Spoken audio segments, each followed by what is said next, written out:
Olá, telespectadores.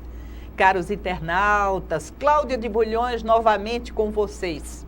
É um prazer toda vez que eu entro na sua casa, ou no seu escritório, ou pelo seu celular. Tudo isso, a TV Assembleia pode ser vista. Eu não inicio um programa, todo mundo já sabe como, sem agradecer a todos da equipe que nos apoiam nessa gravação, a equipe da TV Assembleia. Muito obrigada ao Wellington, que está lá na mesa no Master, ao aqui o Gerson Baia, a equipe de jornalismo. Porque nós não fazemos nada sozinhos. Como que eu ia trabalhar sozinha, conversando com vocês, meu caro telespectador e meu caro internauta? Muito obrigada para vocês serem tão amigos e me acolherem tão bem. A turma do jornalismo também com o Gorete, com a Gabriela, com a Isa, e lá vai com o Paulo. Senão eu fico o programa todo falando do pessoal que nos apoia aqui. Aonde tem cultura, o gente da gente está presente. E hoje nós trouxemos um assunto daqui. Todo mundo ouve falar em cordel, não é? Cordel. O que será cordel? Mas antes de falar sobre cordel, eu quero apresentar o meu entrevistado de hoje, que é um cordelista, é um professor. Eu não vou dar o seu currículo. Muito obrigada por você ter aceito o convite. É um prazer, nosso segundo momento, e eu não poderia deixar de estar presente, né? Assim, um prazer é meu, na verdade, né? Poder ter essa oportunidade de poder falar de cultura, de literatura e principalmente de cordel.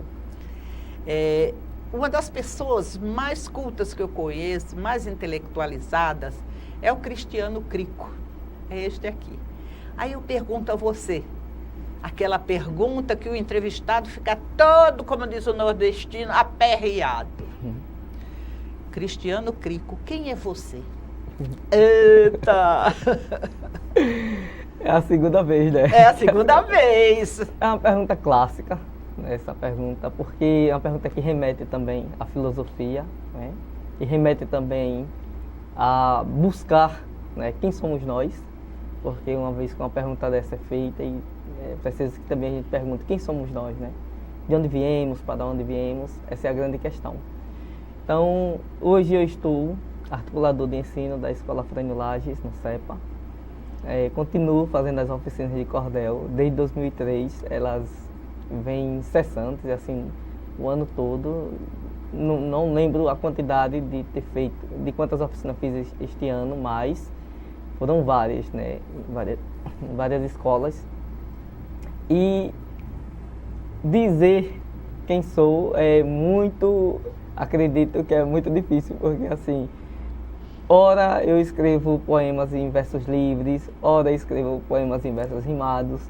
Então assim, ora estou fotografando, ora estou escrevendo um conto. Então assim, ora estou fazendo obras com papel machê, né, que é uma paixão. Aliás, todas essas artes para mim são apaixonantes. Então assim, é muito difícil. Já também fiz cursos com argila e recentemente de estilogravura. Então assim, acredito que vai ser o meu próximo passo. É unir a estilogravura, que são as imagens do cordel. Eu quero eu mesmo fazer uma estilogravura para uma capa de cordel meu, que eu sempre encomendo minhas capas de cordel, e com um cordel novo. Vai ser a minha próxima...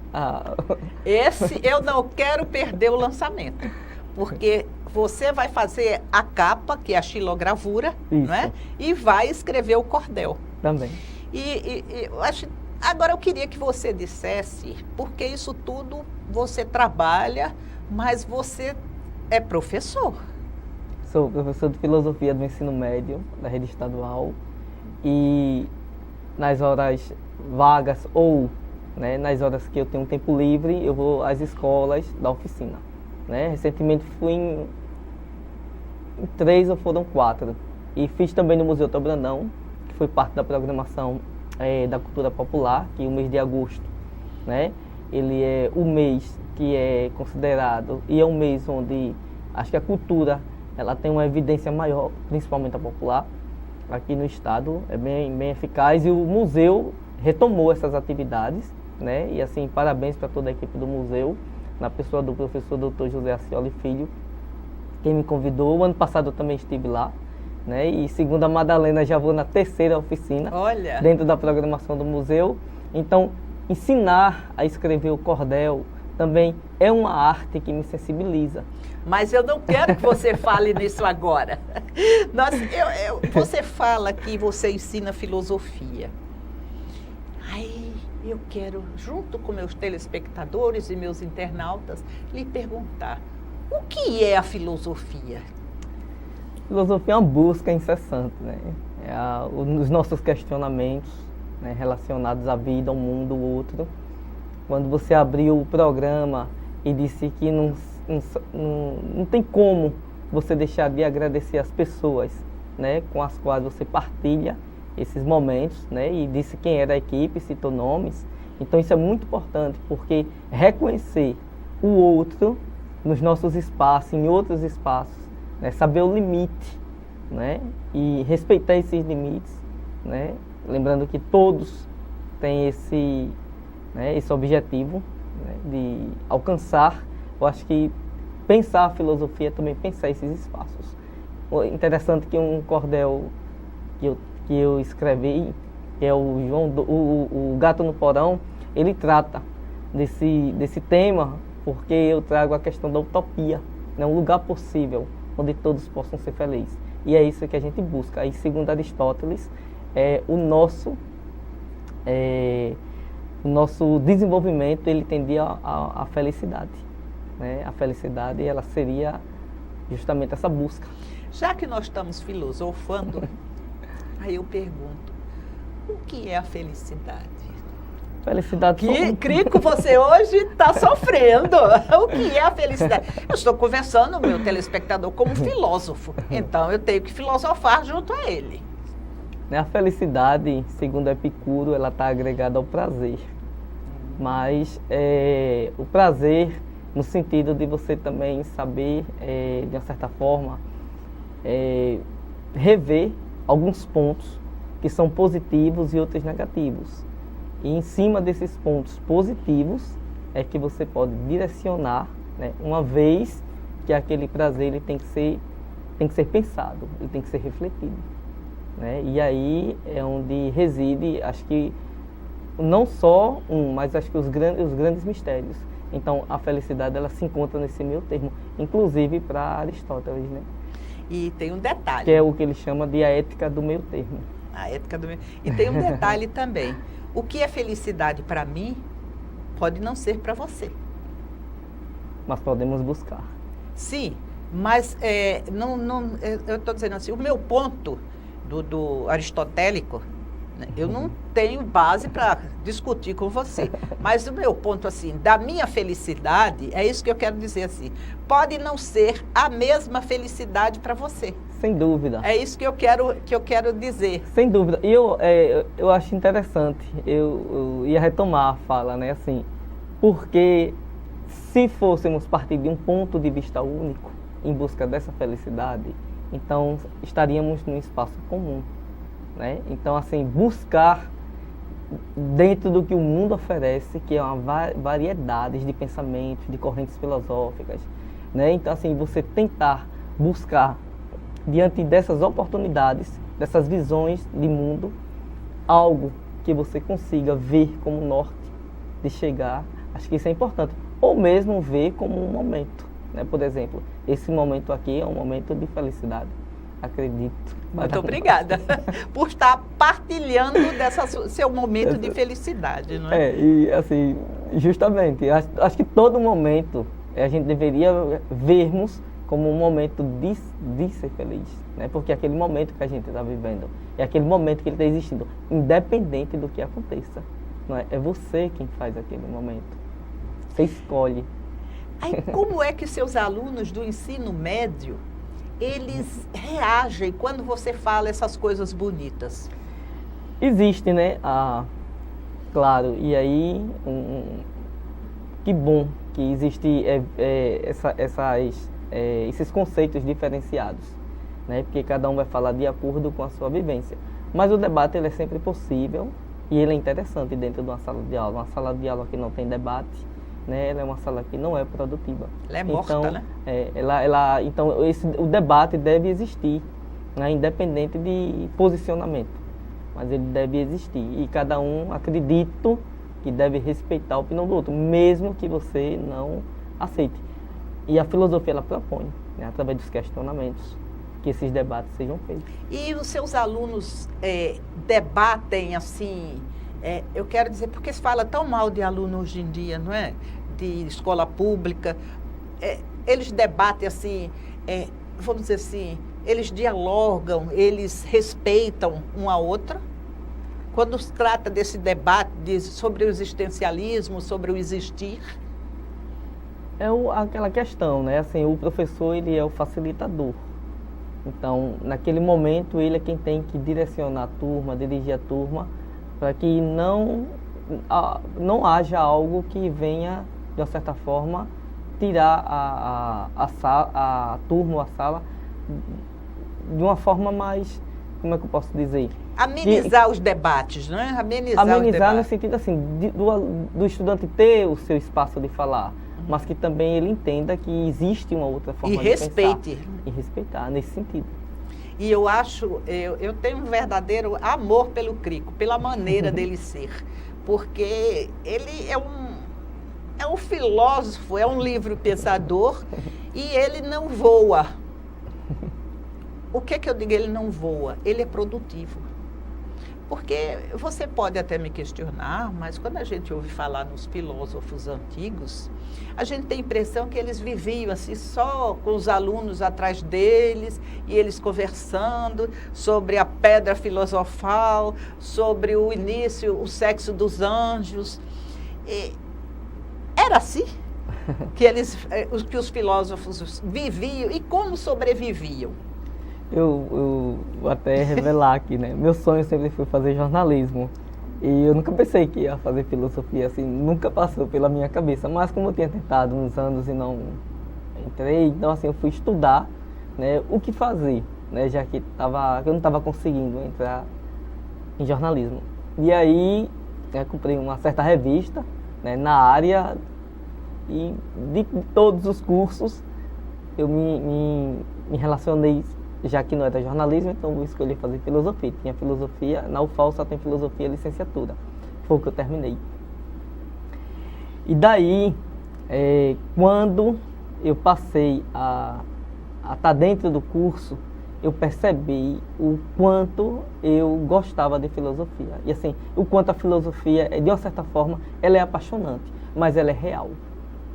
Então assim, que bom que os filósofos existiram, né? Porque acredito que a base do que a gente fala, a base do que a gente pensa, veio justamente daí. Né? A gente estuda mais a filosofia grega, mas existem outras filosofias, né? Existe a filosofia oriental também, como existe a ocidental, que é relacionada à filosofia grega, que é a filosofia com a qual a gente trabalha em sala de aula. Então assim, quando os filósofos surgem, né, chamados filósofos pré-socráticos, antes disso existia o estudo da mitologia. Então os mitos, eles foram criados para poder explicar o que então a razão humana não conseguia. Então assim, existia e aí a gente vê toda a terceira geração, que já é a geração de Zeus, né, de Poseidon, de Hades, que são os mais conhecidos. Tanto é que livros, filmes, né, dentro dessa terceira geração, eles são os mais publicados, são os que mais as pessoas conhecem. E daí, né, quando a filosofia surge, então ela surge agora para explicar a origem de tudo racionalmente. Então os primeiros filósofos vão buscar na arquê, né, que é uma palavra grega que quer dizer a origem de todas as coisas. Então cada um vai buscar essa arquê para poder explicar a origem de tudo. E aí, Tales de Mileto, né, ele vem dizer que tudo surgiu da água. Eu vou pedir para a gente fazer um pequeno intervalo e voltar com Tales de Mileto no outro bloco. Até daqui a pouco.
Há mais de 40 anos, um grupo de médicos criou uma organização de emergência médico-humanitária capaz de oferecer ajuda às pessoas em meio a desastres naturais, epidemias ou guerras, atendendo os mais necessitados sem se importar com raça, religião ou ideologia.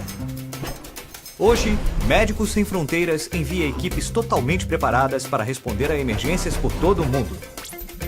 Nossos profissionais são financiados por pessoas como você e eu. Conheça-nos, participe, apoie, porque juntos chegamos mais longe.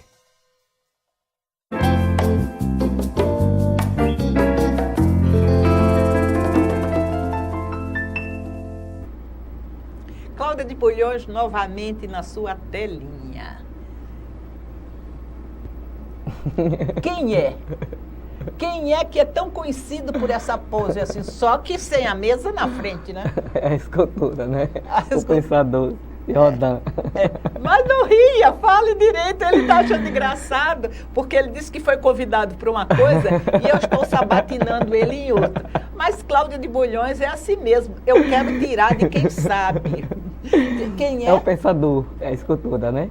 Então, isso. assim, é o pensador que remete, né? Agora, essa escultura, ela é vista de vários ângulos, né? Assim, várias pessoas interpretam elas de forma diferente. Tá vendo? E eu não vou perguntar. Então, assim, é um momento em que ele se debruça para pensar sobre a existência humana. Esse pensamento sobre a existência, ele vem às vezes de uma forma muito avassaladora, né? E muitas pessoas às vezes não sabem lidar com aquilo que está pensando. E aí é onde eu acho importante, não é? Todas as ciências. Gente, você falou uma coisa agora importantíssima. As pessoas não sabem lidar com o que estão pensando. Crico, isso é muito profundo. As pessoas não sabem lidar com o que estão pensando. Porque realmente o pensamento voa. E não são todas, né? Assim, o pensamento, ele é algo que, ao mesmo tempo que ele nos impressiona, ele ao mesmo tempo ele é capaz de criar, acho que tantas coisas que já foram criadas, assim, a tecnologia mesmo. Então tudo advém dessa nossa forma de pensar, né? Então o que é que a sociedade hoje, né, ela está precisando? O que é que hoje nós estamos precisando para que todos possam viver de uma forma melhor? Então essa é a nossa questão, né? Política, né? Não pode negar pelo cenário que está acontecendo. Mas voltando para o pensador, para o pensador Rodin, o pensador de Rodin, né? Assim, então assim, se debruçar, né, como a escultura, ela mostra, e também é uma necessidade nossa, né? Todos nós pensamos, né? O tempo todo o pensamento, ele é algo que nos inquieta, mas ao mesmo tempo nós temos que buscar dar uma certa equilibrada, né, quando essa inquietude vem. E é onde reside o grande segredo da vida, saber fazer colocar os pensamentos numa balança e saber... Em harmonia. Saber o que é melhor, aí, né, para a nossa vida. Crico, eu questiono muito a nossa existência, dizendo, o dia tem 24 horas, não é? Se a gente é infeliz 1 minuto, a gente foi feliz 23 horas e 59 minutos. E a gente só lembra o dia todo daquele minuto que a gente foi infeliz. Eu acho que isso tem a ver com o que você falou. A gente não saber lidar bem com o nosso pensamento, com o nosso momento. Porque a gente tem 24 horas no dia. Mas se tiver uma coisa que desagrade, a gente fica pensando nas 23 horas e 59 minutos, naquele ponto de vista. Por isso que eu voltei e achei fantástico você falar isso. Como que é que a gente vai conseguir harmonizar? Eu não estou lhe perguntando, porque eu já lhe deixei demais em calça curta. Como é que nós vamos, na atual conjuntura, harmonizar os nossos pensamentos de uma maneira que que possibilite que nós não fiquemos só pensando no ruim?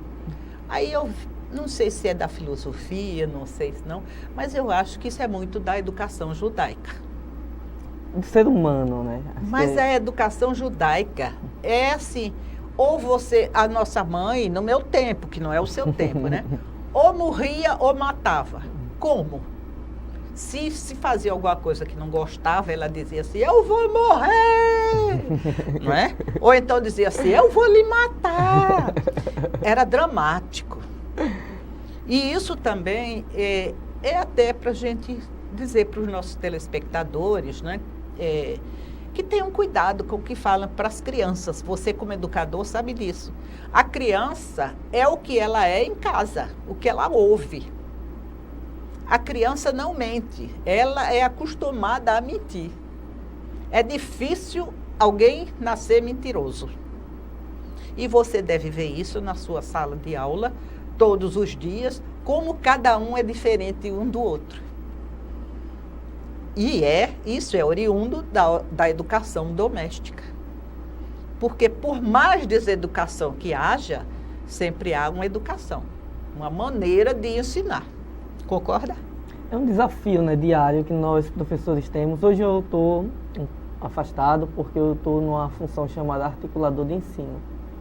É uma nova forma aí de lidar com a escola, trabalhando junto com a coordenação e a direção, né, visando a melhoria do... É tipo o ouvidor? Não, o corregedor? É tipo que vai agora trabalhar diretamente com os professores, com projetos. Ah, como é o nome? Articulador de ensino. Articulador de ensino, né? Aí quando Então, praticamente, você é o coordenador. É uma espécie de coordenação. Sim, porque para gente que não sabe, é bom, né, meu telespectador, ele explicar direitinho. É uma espécie de coordenador. E aí nós trabalhamos recebemos capacitação pela secretaria e essa capacitação é que diz o que a gente vai fazer. Então eu recebo técnicas que elas vêm dizer o que é para fazer por mês e às vezes vem antes, né? Às vezes há necessidade de vir, né? E por que você foi escolhido?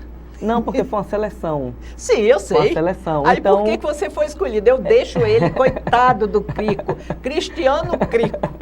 Foi uma seleção. Assim, toda a escola foi convidada para um professor se inscrever, o mesmo coordenador.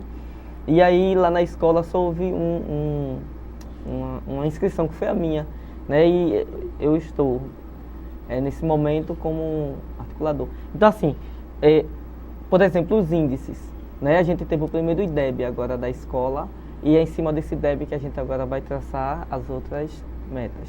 Então, assim, buscando de que forma agora, né? Fora as atividades das avaliações diagnósticas que é feita nas primeiras séries do ensino médio, para ver que trabalho, através daquele resultado, o articulador ele faz junto com o professor de matemática, de língua portuguesa e também como trabalhar com as outras. Então, a gente recebe a capacitação e a orientação de como desenvolver esses trabalhos. E isso está sendo uma novidade para mim, porque... E requer muita atenção muito grande e muita habilidade. Porque nós trabalhamos com dados. Então, assim, por exemplo, dentro do primeiro, segundo, terceiro e quarto bimestre, então eu recolho os dados de quem foi aprovado, reprovado, que foi transferido, né, quem foi desistente, e transformo em gráficos. Então, é através desse gráfico que a gente vai trabalhar em cima para tentar melhorar de uma certa forma, os números. Né? Aí, com isso, você vai ao professor e diz, por que isso, por que aquilo? É assim? A gente vai trabalhar em conjunto, né? Sim. E dizer, por exemplo, dentro de uma prova vamos supor, essa recente agora, né? Foi 10 de matemática e 10 de língua portuguesa. Então, em cima daquelas 10, se a maioria não acertou a segunda, então, assim, que trabalho a gente pode fazer para poder... E as escolas, elas, de uma certa forma, o papel do articulador está surtindo efeito em todas. Assim, foi observado. E que bom. Que bom. Eu até agradeço. E uma coisa que eu faço muito é agradecer a vida pelas oportunidades. Inclusive, você tem aqui uma frase linda que eu vou ler. Você diz assim, olha, sou grato à vida por me proporcionar todos esses encontros. Todos. todos. Eu achei lindo, sou grato à vida por me proporcionar todos esses encontros. E você falou agora na sua gratidão, eu me reportei que eu já tinha lido aqui, pesquisando sobre você. Outra coisa também, em relação à educação. E aí terminei gostando de filosofia. Depois fui monitor, hoje estou efetivo, mas assim, passei por todos esses, né? Como é que eu posso dizer? Seleção, então, assim, esses desafios. Esses desafios. Pronto. Então, o fato, acho que a filosofia também me proporcionou todos esses diálogos. Então, assim, sou muito grato também aos meus professores, que eu valorizo demais. Eu acredito que, eu chamo sempre de mestre, né? Os nossos mestres, eu ainda acredito que, eu acredito muito, né? Eu já disse uma vez, na entrevista anterior, eu digo de novo, a base mesmo, acho que para, né, como dizia Paulo Freire, está na educação, de transformação. Gente, olha, toda vez que eu encontro com o Crico, eu tenho aulas, aulas e aulas. E agora vocês estão vendo por quê. Né?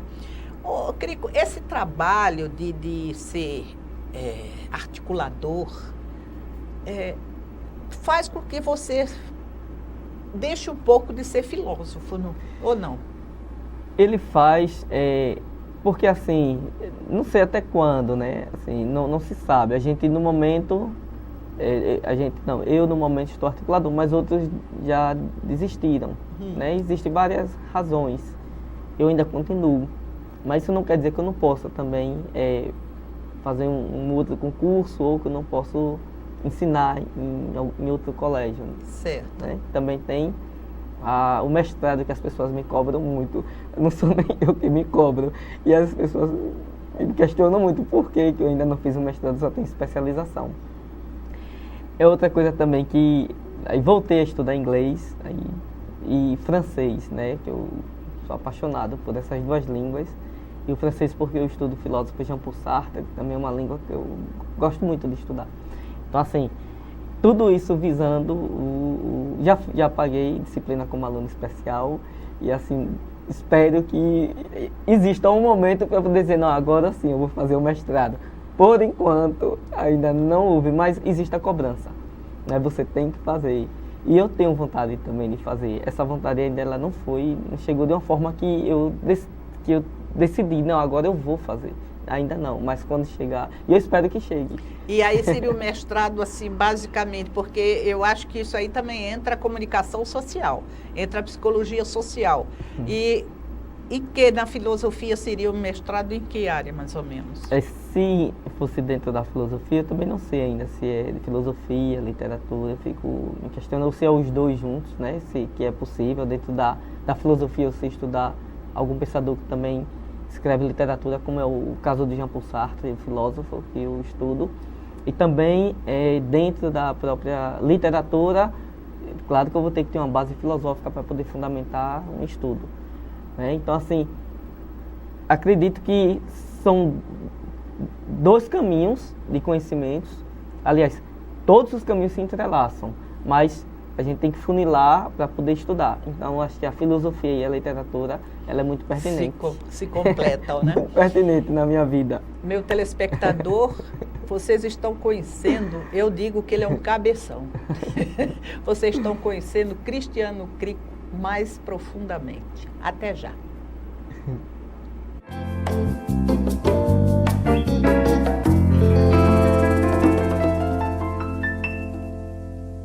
Se tem algo que precisamos ficar de olho, é na segurança das nossas crianças e adolescentes. Violência sexual, uso de álcool e drogas, trabalho infantil, situação de rua e desaparecimento de crianças são exemplos do que precisamos prevenir e denunciar. Disque 100 e denuncie qualquer violação dos direitos das crianças e adolescentes. Baixe também o aplicativo Proteja Brasil no seu celular. Respeitar, proteger, garantir. Todos juntos pelos direitos das crianças e adolescentes.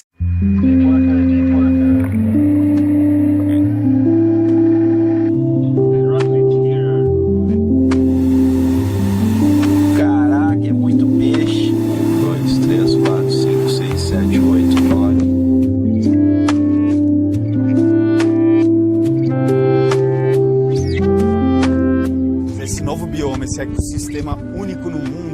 pode ser afetado em caso de um vazamento. E é por isso que a gente quer que as empresas desistam de quaisquer planos de explorar petróleo na região. E por isso que a gente precisa da sua ajuda, seja assinando a petição, seja compartilhando, indo para as ruas para passar essa mensagem.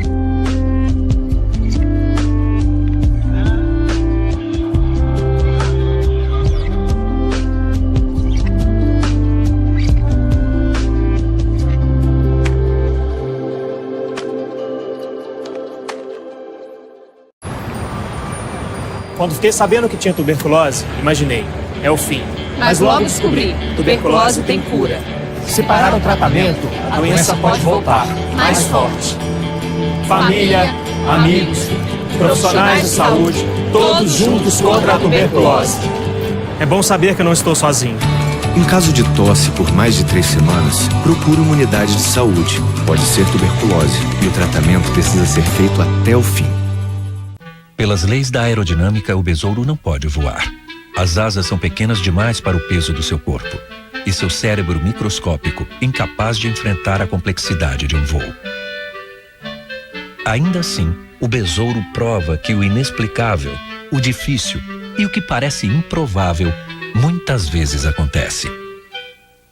Associação Brasileira de Linfoma e Leucemia. 100% de esforço, onde houver 1% de chance.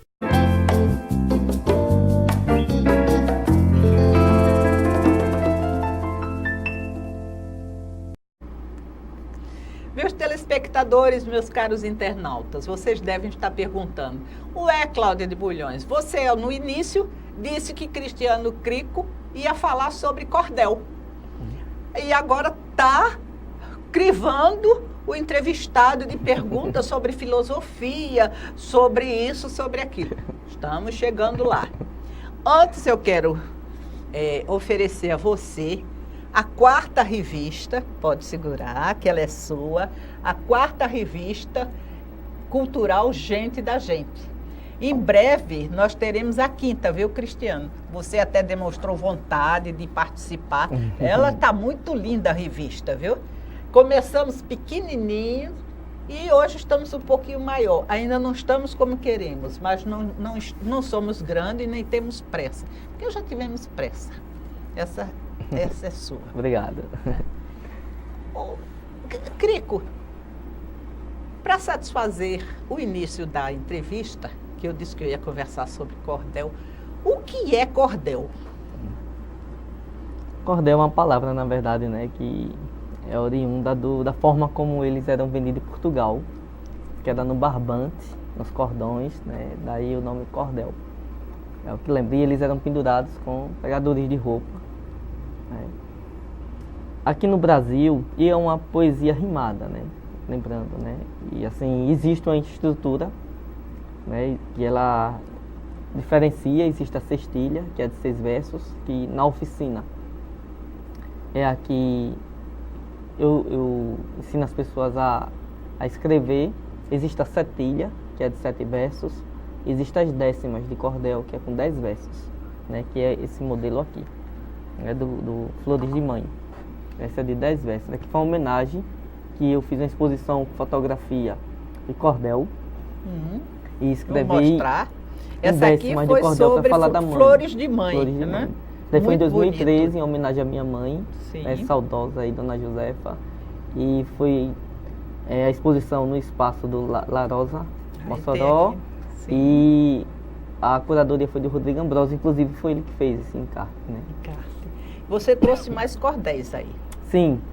Qual é o primeiro que você quer mostrar? Eu quero mostrar esse daqui, o primeiro que foi sobre, é um cordão na verdade biográfico, né? Que é sobre o seu Enéas Tavares dos Santos, que ele era conhecido como pica-pau, porque ele não podia ver uma madeira que já fazia na estilogravura. Então a característica dele, essa imagem aí foi feita. Quer dizer que ele existiu? Ele existe ainda. Existe. É da Ilha do Ferro? Não, ele é de Marechal Deodoro, mas ele mora aqui em Maceió, no bairro, já está, né, acredito que eu vou entrar em contato com ele. Eu quero ir com você e eu quero entrevistá-lo também. E bom, a falar em com você me convidou para a gente fazer um passeio de barco. Foi. Até hoje a gente não fez o passeio, né? Então, é mesmo, a gente ia passear pelo São Francisco, porque você andou por um local que tinha muitas imagens, não, como é que chama? De madeira. Isso. Ali foi em Santana do São Francisco, né? Que fica na divisa, né? Penedo de um lado e Santana do São Francisco do outro. Então lá a produção do barro é muito grande, né? Então, fora isso, tem outro tipo de artesanato lá que eles vendem. Aí foi essas fotos que você viu. Foi. Aí disse que vamos fazer, eu digo, vamos. Aí até hoje e aí, não saiu. Vamos organizar. Tá? E essa imagem aí foi o Flávio Lima que fez. Né? Ele é cantor, é músico, é também design gráfico. E ele quem fez eu perguntei ao senhor Enéas, na época. Né? Aí foi em 2003, foi uma exposição da xilogravura dele no Espaço Cultural da Universidade, organizada pelo Joabson, não é? E aí eu perguntei ao senhor Enéas que imagem ele queria na capa de um cordel. Aí essa imagem era ele no museu, que ele tinha uma sala no Museu Otto Brandão. Aí ele disse, eu gostaria muito de que as pessoas me vissem, quando me lembrassem sempre, eu na minha sala do Museu Otto Brandão. Eu já estou vendo que esse aqui são cestilhas. Isso, cestilha. Explique por que são cestilhas. Porque eu vi que são cestilhas, mas aí explica o nosso também, público. Aqui é o que chama de um cordel tradicional, né? Que é o 11x18. E antes ele era... Mostre e diga, não precisa nem assim focar muito, mas você... Ele antes era feito em papel jornal. Me dê. É isso? Ele era esse feito aqui papel é jornal. de 6... de 11x8. A cestilha é a quantidade dos versos, né? De cada estrofe. Ela tem 6 versos. Onde rima o segundo, o quarto... 1, 2, 3, 4, 5, 6. Rima o segundo, o quarto e o sexto verso. Essa é a cestilha. É essa que eu ensino a escrever. E outra característica, já que tá aí com o papel jornal na mão, outra característica do cordel é que ele era considerado o jornal do povo. Né? Mas não era um fanzine? Não era um fanzine, já era um cordel. Ele surge, na verdade, na Idade Média, o cordel. Mesmo? Entre a França, Portugal e Espanha, chega no Brasil pelos colonizadores portugueses, né? Na Bahia. Que usavam o cordel, né? Que era o cordão. Isso, mas isso lá, né? Em Portugal. Por isso o termo cordel. Mas aqui na feira a gente também vê. Isso, a forma porque virou uma convenção, né? Sim. Virou uma convenção. Sim. Mas ele no Brasil é chamado mesmo de literatura popular, ou o famoso livreto, que é esse. Hoje em dia os filósofos estão escrevendo já em livros, né? Assim, essa coisa do livro. Mas eu acho bonito assim. Dos dois tipos, eu gosto dos dois, porque já no livro você tem a possibilidade de escrever, né? Mas, por exemplo, mas um cordel tradicional... Para mim, você me desculpe, mas eu tenho que perguntar. Pergunte.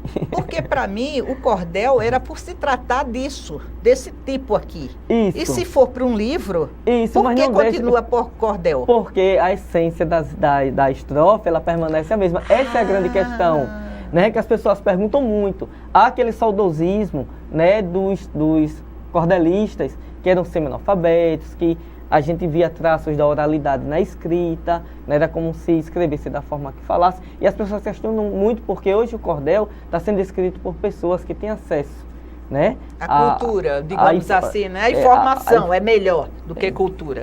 Chama de formal, né? Que escreve, né, já de acordo com a linguagem padrão. Então, assim, não deixa de ser cordel, permanece, né? O que vai mudar agora, claro, de acordo com a ascensão aí da tecnologia, e aí você pode fazer uso, por exemplo, né? Aqui já é um outro cordel, deixa eu pegar esse daqui, que é o mais recente. Então aqui, esse é um outro cordel que eles são 2 cordéis e um só. E o papel é diferente. O papel é diferente. Né? E a diagramação também. Vira ele assim, aqui já é o João Doido... deixa eu mostrar aqui. Porque esse é um trabalho lindo, aí ele quer estar ansioso para mostrar, porque ele é assim e vira assim. Perfeitamente.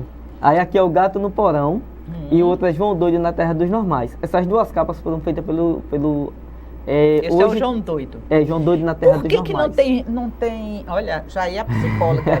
Por que o João Doido não tem rosto? Não tem rosto, né? Isso é uma discussão boa, filosófica, viu? E psicológica também. Assim, quando eu encomendei a capa para a Cioli, então assim, se nós pensarmos em metáfora, ou pensar na linguagem visual, então assim, o João Doido, que rosto teria ele? Né? Então assim, podemos partir para essa forma de questionamento. Também. Aí o João Doido na Terra Normais, eu estou trazendo uma discussão mais para o lado, como é que posso dizer, de julgamento moral. Né? Porque aí a personagem, ele é um personagem que ele não tem a estética, né, que se pede na sociedade. Né? E ele não obedecia às conservas, digamos assim, né? Digamos que... O que é dito normal. Do que é dito normal, ele foge desse padrão. E é um diálogo muito bom entre ele e o pai. Inclusive, fala aqui o interessante, que gente com cabelo assim é chamado de marginal. De bandido e de assaltante, menos de intelectual. Pois pobre que se respeita não possui esse visual. Pois é. Então é o João Doido. É uma crítica. É uma crítica, porque a sociedade rotula muito. A sociedade rotula e temos que fugir dessa rotulação. Aliás, temos que quebrar, né? Então, assim, por isso que existem os movimentos sociais, né? Para poder, de uma certa forma, colocar a sociedade como plural. Então, somos diversos. Não somos únicos. Então, cada pessoa tem a sua personalidade, tem a sua forma de vestir. A minha sobrinha, que você conhece, é que diz que dentre todas as pluralidades, ela é singular. Exatamente, porque temos eu acho lindo quando ela diz isso, não é, Paula? Entre todas as pluralidades, eu sou singular. Exatamente, porque nós somos, dentro das pluralidades, nós temos a nossa singularidade. E é isso que faz a gente, enquanto ser humano, ter a nossa beleza. Né? Você ter o seu brilho naquilo que você faz, brilho que eu digo não é o sentido de, o brilho no sentido de você ter o seu espaço, você ser, né, uma pessoa com a qual existe um trabalho que você faz, aquele trabalho, de uma certa forma, ele também caracteriza você porque é uma referência sua.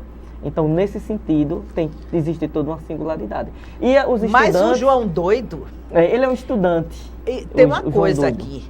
É uma crítica à sociedade. É uma crítica à sociedade pela maneira como a sociedade julga as pessoas que se vestem de forma diferente e tem um visual diferente daquilo que eles querem que ela tenha. E só a primeira cestilha aqui é fantástico, porque ele diz assim, a história de João Doido, que agora vou contar, acontece com muita gente que riqueza não pode mostrar, pois carro não possui e não mora à beira-mar. Então, o João Doido é uma crítica à sociedade vigente, né? Essa que nós vivemos aqui. Porque tem uma coisa também. A nossa cultura aqui não é a cultura do Rio de Janeiro. Não estou falando de cultura literária. Estou falando de vivências, de existencialismo, do existir. A nossa cultura aqui, eu, mulher, eu posso andar decotada, posso andar. Se eu for lá para a Arábia, eu não posso. Se eu for uma mulher árabe, eu tenho que andar determinados até locais, eu andar de burca. Então, o João Doido aqui, se eu posso dizer, do pouco que eu li, é dentro dos nossos padrões aqui, ocidentais. E daqui, principalmente da nossa velha Maceió. Da nossa velha Lagoas. A velha Lagoas, ele me corrigiu. Alagoas. E o que mais? Existe eu agora olhei, eu pensei que eu que estava doida. Peraí, para. Porque eu olhei para cá, quando eu olhei para cá, quando eu vi, estava de cabeça para baixo. Porque aqui é um lado e aqui é outro lado. Aí é o João Doido, essa ideia, acredito que foi do Joabson, né? De fazer dessa forma. Mas já tem uma revista em Maceió, em Alagoas, que ela é assim. Metade é uma coisa, metade é outra. Viu? Mas eu acho que foi muito bom, porque dá para fazer 2 cordéis, não é? Mas o assunto é longo. Vamos para o nosso intervalo, porque a gente conversa mais sobre a oficina. Até daqui a pouco.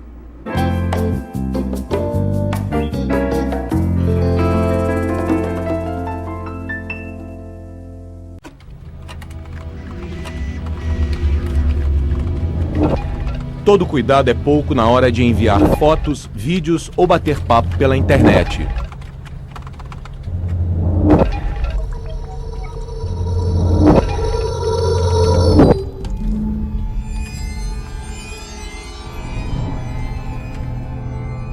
preserve a privacidade de sua família. Este é o pulverizador para agrotóxicos. Desde que chegou na fazenda, não passou um dia sem trabalhar. Mas tanta produtividade exige cuidado extra contra o risco de contaminação. Sem a correta utilização, ele é uma doença de trabalho esperando para acontecer.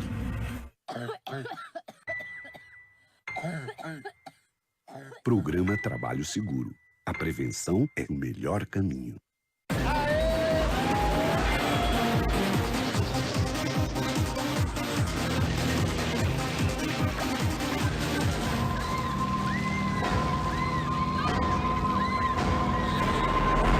Para evitar que acidentes ocorram, os condutores de embarcações devem estar habilitados pela Autoridade Marítima Brasileira e não podem ingerir bebidas alcoólicas. Quem não cumpre as normas de segurança da navegação pode causar graves acidentes.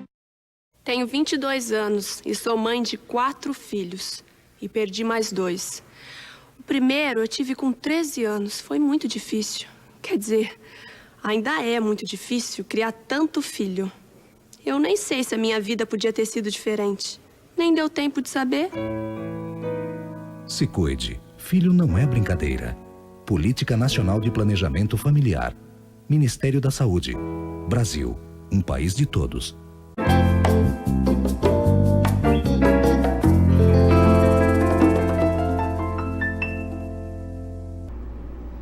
Agora, meu telespectador e meu caro internauta, nós vamos saber como que acontece uma oficina. Crico, como que você faz uma oficina para ensinar, fazer essas coisas maravilhosas? Todas aqui são cestilhas. Todos. Agora, esse aqui é 10ª de cordel. Acredito que foi na última Bienal que eu participei. Sim, nós até já mostramos, mas vamos mostrar. Porque esse aqui são 10. É 10ª de cordel é porque são 10 linhas. Isso, 10 versos, uma estrofe de 10 versos. E tem rima? Tem rima. Tem rima. Sim. E a rima dela é bem diferenciada, né, das outras. Por isso que dentro dos cordéis ele é considerado o mais rebuscado, né? Tá com alguma oficina programada? Porque eu fiquei agora com vontade de fazer. Mas era isso que porque eu trabalho muito com fanzine, né? Mas eu tô achando o cordel tão interessante, não é? E é isso que eu ia convidar você, né? Que na próxima oficina seria interessante que você participasse. Você poderia pegar as imagens, né? E fazer justamente, por exemplo, eu trabalho muito cordel e artes plásticas, cordel e arte visual. Já tá querendo dizer como é que eu tenho que fazer indo pro cordel. Tô dando uma ideia de aprender o cordel e fazer o texto do fanzine. Seria em cordel e pegar as imagens que você iria trabalhar. Sim, eu tô brincando com você, né? Sim, aí começa, como é? Rapidinho, vamos lá. Como é que começa a oficina? Então, assim, primeiro eu dialogo, né? Para ver o conhecimento prévio dos participantes, para ver o que eles pensam do cordel, qual é o objetivo deles lá na oficina, né? O que é que eles querem aprender. Agora, uma coisa que eu acho bonito é porque a oficina é de cordel. E aparece, às vezes, poesias lindas, independente de ser rimada no cordel ou não. Nessa última agora, eles fizeram muito eu ensinei em cestilha. Então, os 6 terminaram com a mesma rima. Né? Então, assim, achei interessante. Eu digo, olha, não é o cordel porque ele tem estrutura fixa, mas não deixa de ser um poema. Né? Então, assim, já vi trabalhos de pessoas que participaram da oficina com objetivos de desenvolver e fizeram trabalhos, né, bem gratificantes onde estavam. Certo. Né? Isso é bom porque existe um retorno. Né? Porque quando eu ministro uma oficina, eu espero que as pessoas que participem, elas levem também, né, para que outras pessoas tenham acesso, né, e elas possam também compartilhar e ensinar aquilo que ela buscou. Né? Seja uma oficina para professores ou um grupo diverso. Né? E assim, dentro desse trabalho, aí eu busco sempre mostrar. Primeiro, eu pergunto e questiono, né, do objetivo e porquê da oficina e falo também do cordel. Né? Depois, eu mostro o cordel de cestilha e mostro várias formas... É o mais comum, não é o de cestilha? É o mais comum. E vários temas, porque assim a pessoa fica. Né? Muita gente chega lá e eu fico feliz, porque às vezes é um desafio. Ela acha que não vai conseguir escrever e se surpreende. E às vezes o que sai, né, através daqueles sentimentos, através da vivência, né, de alguma cena que ela observou, de algo que leu ou que assistiu. Então, assim... Porque o cordel sempre é sobre alguma coisa que existe. Ou pode ser fictício, né? Certo. Dentro da literatura, a gente escreve porque de tudo. Às vezes existem coisas assim. Aí um dia lá no sertão aconteceu isso e é tudo fictício. Pode ser um cordel e ele pode ser real. Certo. Já dizia Fernando Pessoa, né? O poeta é um fingidor, finge tão completamente que chega a fingir que é dor, a dor que deveras sente. Então por aí fica a se perguntar até que ponto, né? A gente sabe que ali existe, vai partir do eu lírico, mas só se o autor revelasse realmente aquela... Aí quando você dá uma oficina assim, você dá específica para cestilha, para... Não, eu mostro a cestilha como ela é, não é? A estrutura dela, que é o famoso chá-chá-chá, né? O AB, AB, AB, né? Ou o chá-chá-chá, e o que rima é só o segundo, quarto e o sexto versos, né? E o X se repete, as pessoas se questionam e eu questiono também. Depois eu ensino a setilha, que é o de 7 versos, e a 10ª de cordel. De todas as oficinas que eu fiz de 2003 até aqui, só um fez de 10º, mas não que eu tivesse ensinado a escrever. Segundo o participante, ele assistiu, viu a forma como estava estruturado lá, que eu estava explicando isso, que naquele momento foi escrevendo. E depois eu partilho também outros trabalhos de outros cordelistas, de outros poetas também, e a gente faz uma culminância com a leitura daquilo que foi produzido. E aí é um momento, acho que, primordial, porque aí você vai ver as pessoas lerem aquilo que você, de uma certa forma, orientou. A gente não atinge... Que momento bonito, A gente não atinge 100%, né? Mas alguma coisa fica. Aqueles que produziram e foram à frente, ótimo. E aqueles que não produziram, eu acredito que ficou aquela coisa de também... Querer produzir. E quem sabe, a gente nunca sabe, né? O que a pessoa vai fazer com aquilo, né? Porque aquilo fica também na mente. Mas você... então, é muito pouco que se faz com os 5, né? Como é que chama? Com os 5 versos? 6. Cestilha. Cestilha, mas não tem um com 5 também? Não, só com 6, com 7... Alguns autores. Cestilha, setilha e 10º. Não tem oitilha. Oitavas de cordel. Oitavas de cordel. Tem de 5º a 10ª, né? As pessoas consideram a 8ª e a 9ª. Eu participo mais, assim, geralmente eu vejo mais pela 6ª, pela 7ª e pela 10ª. Eu acho mais bonita a 10ª, é muito difícil. Tanto assim que existe uma concentração maior, né? É dificílimo. E você, aí, meu telespectador, eu duvido que você já tenha visto um cordel de 10º. E aí, eu digo quais as palavras, por exemplo, os verbos terminados em AR, ER são fáceis de você ter outras palavras para rimar, terminado em ão. Então, tudo isso é trabalhado. A própria métrica, né? O visual, a estética do cordel, né, para não ficar frases longas e frases curtas. Então tudo isso, versos longos e versos curtos, então tudo isso é trabalhado numa oficina. Agora, claro, existe a oficina para um número maior, um número menor, e varia muito, né? Assim, para ensino fundamental, como eu fiz agora um recente, o resultado foi também, assim, eles não têm tanta informação porque ainda são crianças, mas eles têm um conhecimento que às vezes nos surpreende. Então, assim, em cada oficina dessa, eu fico realizado, porque além de ser algo peculiar nosso, né, que é característica nordestina, como ele se desenvolveu aqui, isso, também, hoje, é cultura popular. Cultura popular e também patrimonial do Brasil, né? Olha! Então, quer assim, dizer, aí o português trouxe e a gente... Ficou patrimonial. Ele trouxe, mas não é o mesmo cordel. Existe toda uma característica nossa. Agora você explicou. Existe toda uma como é que eu posso dizer? Existe toda algo nele, uma formatação brasileira ou agora mesmo eu entendi. Algo que você... Não, isso daí é um cordel brasileiro, né? Interessante, era isso que eu queria lembrar. Por exemplo, hoje o cenário político atual, ele permite. Eu pensei ainda em fazer um cordel, né, sobre o que está acontecendo, porque são esses momentos também que o poeta popular, ele se debruça sobre os momentos atuais, né? E ridiculariza, elogia, não é? É porque tem coisas inversas, tem coisa que tem que ser dita, né? Assim, e eu preferi eu disse não, eu não vou escrever porque tá sendo muito conflituoso esse momento. Mas outros escreveram e assim, o cenário político, ele faz com que você também... É claro que quando você expõe também existe toda uma forma de discussão em cima disso. Aí eu preferi só mostrar a quem realmente... a minha forma de pensar ideologicamente em quem Mas se vai votar. Ideologicamente, você quando falou sobre o João Doido, você também... Também é uma crítica, né? Mas eu falo hoje do que está acontecendo, esses debates acirrados. Entendi. E outra coisa também... Não, antes eu quero fazer um desafio a você. O desafio é o seguinte, você vai fazer um cordel para o programa Gente da Gente. E nós vamos, e o Grupo Cultural Gente da Gente vai publicar. Faça, é o desafio, e eu quero de cestilha, nem exige que seja de décima. Aceita ou não?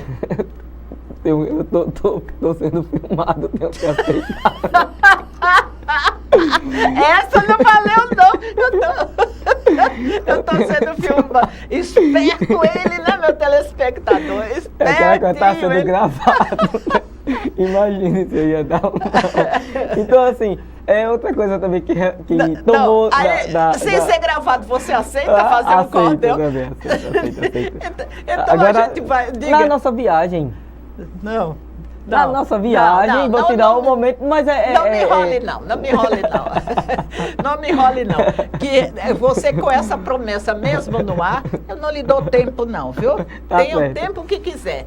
Nosso programa termina aqui, depois que vocês tiveram uma bela aula de filosofia e uma bela aula sobre o cordel. Muito obrigada. Eu que agradeço. E até o próximo programa.